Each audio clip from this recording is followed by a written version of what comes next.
Aujourd'hui, nous allons parler des limites émotionnelles. Comment tu peux les identifier? Quelles sont les éventuelles limites que tu n'as pas encore comprises? Et ce que tu peux faire pour les mettre en place et t'aider à te sentir beaucoup plus sereine lorsque tu es face aux autres. Bonjour, mon nom est Sophie Stevens-Lemaigre de oserpartager.net. Je suis passionnée par la communication et les relations interpersonnelles. Mon but est de te permettre de comprendre des astuces, des particularités, non seulement de communication, mais aussi de relations personnelles, et de te permettre de questionner les tiennes pour pouvoir les améliorer et te permettre d'avoir non seulement des relations plus sereines, mais de savoir comment communiquer efficacement. Tu trouveras sur mon site les informations sur un livre sur la communication qui est rempli de ces astuces, de tous ces petits outils que je mets à ta disposition, inspirés de la méthode de Thomas Gordon et d'une pyramide de communication que j'ai mise au point, mais aussi la possibilité de prendre des formations ou du coaching. Aujourd'hui donc, j'ai décidé de m'inspirer non pas de mes recherches, mais ici d'un podcast que j'ai écouté d'une américaine qui s'appelle Rachel Hollis et qui a fait 2 épisodes très très longs, je vais le résumer, sur les limites émotionnelles. Je pense que c'est important de bien identifier ce qu'on veut dire par limite émotionnelle. Le fait de pouvoir mettre des limites émotionnelles, c'est le fait de pouvoir savoir quelles sont les limites que tu es prêt à accepter, te rendre compte qu'elles vont aussi progresser selon les évolutions de ta propre vie et te protéger de situations que tu ne veux pas ou que tu ne veux plus devoir vivre. Dans le processus qu'elle explique, elle commence par identifier des situations qui ne sont pas des situations où tu as mis des limites émotionnelles. Et elle nomme 5 situations, alors là je vais prendre le temps de les lire, pour que tu comprennes bien de quoi elle parle. Prendre la responsabilité des sentiments d'une autre personne.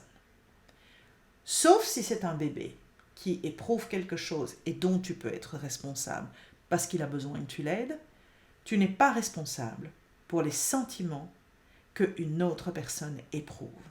Qu'elle soit triste, qu'elle soit fâchée, qu'elle soit en désarroi, ce n'est pas ta responsabilité, c'est la sienne. Deuxième chose, laisser une autre personne te dire comment tu te sens. Combien de fois ne t'es-tu pas retrouvé dans une situation où quelqu'un te dit « tu te sens mal, ou je vois bien à ta tête que ça ne va pas ». Tu es la seule personne à pouvoir vraiment déterminer comment tu te sens. Et c'est important que tu apprennes à le faire avec la priorité de te dire « ce n'est pas aux autres à me dire comment je me sens ». Troisième chose, sacrifier tes besoins pour satisfaire les besoins des autres. Je te donne un exemple qu'elle explique qui est très malin. Imaginons que tu as la possibilité d'aller faire un massage, mais tu as un petit bébé qui a 3 ans et tu te dis « non, je peux pas faire mon massage, je vais me sacrifier parce qu'il faut que je reste avec mon bébé ». Or, à partir du moment où tu décides d'aller faire ce massage, tu peux le déposer chez quelqu'un qui peut le garder, tu peux le déposer chez tes parents qui vont avoir beaucoup de plaisir à passer ces quelques heures avec ton bébé. Tu peux le déposer, à la limite, tu le laisses à la garderie dans laquelle il se trouve et il continue à jouer avec ses petits copains. Et en fait, tu te justifies en disant « je me suis sacrifié pour le bien de mon enfant », alors que finalement, il t'a rien demandé du tout. Et que lui, que tu sois ou pas allé faire ton massage, ça ne change rien à sa vie. Mais commencer à dire que tu t'es sacrifié pour lui, non. Ça va pas. Parce que ça veut dire que quelque part, tu reportes la responsabilité sur une autre personne. Et à ce moment-là, on n'est plus du tout dans une situation où tu te prends en main correctement. Quatrième chose, blâmer quelqu'un pour les problèmes qu'on a. Alors ça, c'est un réflexe que beaucoup de gens ont. Ils se sentent mal, ils sont malheureux et ils vont prétendre que s'ils sont dans cet état-là, c'est parce qu'ils ont vécu telle circonstance, parce qu'ils ont subi telle difficulté. Et c'est toujours la faute de quelqu'un d'autre. Quand on se sent mal, c'est parce qu'on choisit de vivre la situation qu'on a en se sentant mal. Tu mets 3 personnes dans la même situation, tu vas avoir 3 réactions différentes. La dernière, accepter la responsabilité des problèmes des autres. Dans ce cas-ci, elle parle de codépendance. Et je suis allée vérifier la définition de la codépendance. Et la codépendance, en fait, c'est une personne qui est dépendante d'une autre, qui est elle-même dépendante de la consommation de substances toxiques. La codépendance, ce serait par exemple quelqu'un qui est malheureux, quelqu'un qui souffre parce que, en fait, son conjoint boit. Alors, ok, elle subit, mais de là à dire je suis malheureuse parce que j'ai mon conjoint qui boit, non, il y a quelque chose qui ne va pas. C'est son conjoint boit, c'est son problème à lui. Elle doit vivre son indépendance et assumer son émotion, assumer les conséquences de cette situation, mais elle ne peut pas le blâmer lui de la situation dans laquelle elle se trouve. C'est ça la codépendance. Établir en fait des limites émotionnelles, c'est pouvoir se rendre compte qu'il y a certaines choses qui doivent être ta priorité, certaines situations que tu maîtrises pleinement et que tu dois mettre en place pour pouvoir t'assumer sans te référer aux autres ou te décharger sur les autres des limites qui sont importantes pour toi. Dans les limites qu'elle propose dans le podcast, il y en a 4 que je trouve vraiment intéressantes. La première limite, c'est oser dire non. Et non, c'est une phrase entière. C'est pour certaines personnes très difficile de dire non. Parce que le non peut être accepté par certains de façon tout à fait respectueuse, mais pas du tout par d'autres. Et de nouveau, dans son podcast, elle donne un exemple que je trouve intéressant parce que je sais qu'il existe dans beaucoup de familles. Elle donne le cas d'une famille et la maman téléphone à sa fille pour lui dire voilà, on organise la fête de la Noël tel jour. Et elle lui répond non, je suis désolée, je ne viendrai pas en tout cas lors de ces festivités-là, parce que je vais dans ma belle famille. Une maman bienveillante pourrait comprendre et se dire « Oh, dommage, mais effectivement, elle a aussi une belle famille, j'espère qu'elle passera une bonne soirée. » Une personne qui déborde des limites émotionnelles va essayer de la manipuler en lui disant « Donc tu préfères nous abandonner que de venir à notre fête parce que tu trouves que c'est plus important d'aller dans ta belle famille. » Donc, essayer de la manipuler, de la faire culpabiliser. À partir du moment où on ne pose pas de limites émotionnelles claires par rapport à ça, on va se laisser influencer par la manipulation que l'on subit. Par contre, quand on est très clair sur le fait que si je dois dire non à cela, c'est parce que j'ai de telles raisons, et peu m'importe l'avis des autres, je sais que j'ai le droit de dire non dans ce cas-ci, tu ne seras pas influencé par les autres. Et c'est très très important de bien comprendre ce premier détail. Apprendre à dire non, savoir pourquoi tu dis non et ne pas te laisser influencer par les personnes qui vont essayer de te faire culpabiliser parce qu'elles ne sont pas contentes et qu'elles essayent de dépasser cette espèce de limite émotionnelle que toi tu as mise.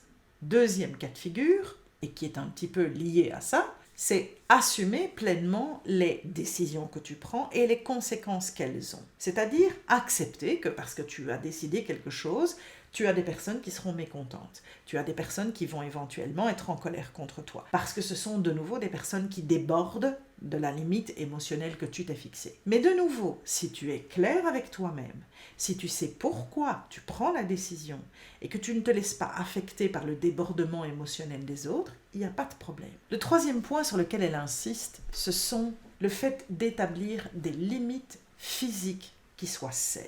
Dans le cas présent, quand elle parle de limites physiques, elle s'adresse aussi aux femmes.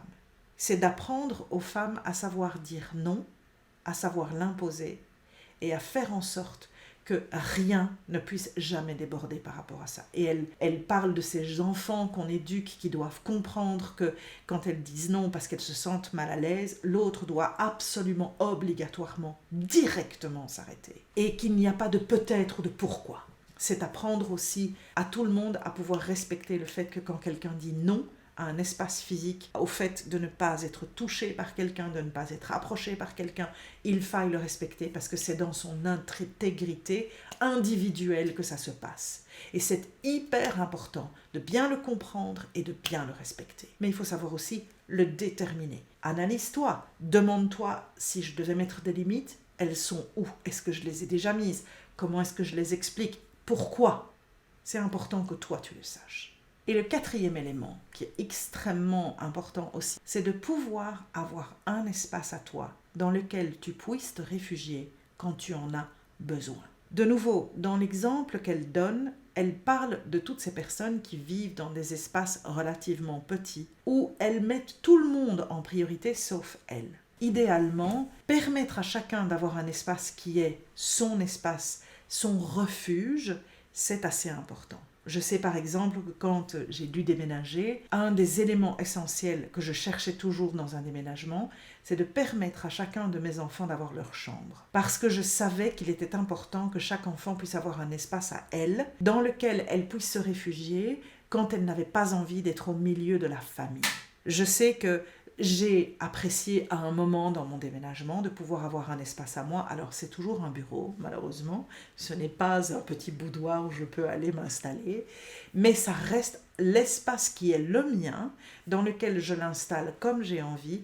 Et lorsque je veux m'isoler et qu'on doit me foutre la paix, c'est aussi l'endroit dans lequel je vais. C'est aussi un élément dans les limites émotionnelles qui sont très importantes. Pourquoi est-ce que je voulais te parler de ça? Parce que et je ne vais pas pouvoir m'étendre. Donc je ferai une deuxième vidéo, sinon elle va être beaucoup trop longue. Mais je te demande de prendre cette vidéo-ci pour te poser toute une série de questions sur ce que tu as mis en place pour essayer éventuellement de te protéger émotionnellement. Est-ce que tu fais partie de ces gens qui se laissent facilement influencer par les autres? Est-ce que tu fais partie de ces gens qui croient que leur bonheur est dépendant d'une autre personne? Et là, je terminerai la vidéo en insistant sur ce détail. Je pense qu'en psychologie, on l'entend suffisamment depuis pas mal d'années maintenant. Ton bonheur n'est jamais dépendant de celui d'une autre personne. Ton bonheur n'est pas dépendant de l'existence d'une autre personne. Ton bonheur ne dépend pas de la personne qui est dans ta vie. Cette personne peut contribuer à ton bonheur. Mais ton bonheur, le fait de te sentir bien avec toi-même, part de toi et uniquement de toi. Et l'idéal, c'est de pouvoir le comprendre pour être capable d'être heureuse, même quand tu es seule, de pouvoir profiter de ces moments de solitude quand ils arrivent, parce que tu pourras accueillir l'autre qui vient compléter ta vie, en pouvant continuer à être toi-même, dans tes limites émotionnelles, et tout en partageant et en construisant avec l'autre un environnement dans lequel vous pouvez tous les deux vous équilibrer et vous épanouir.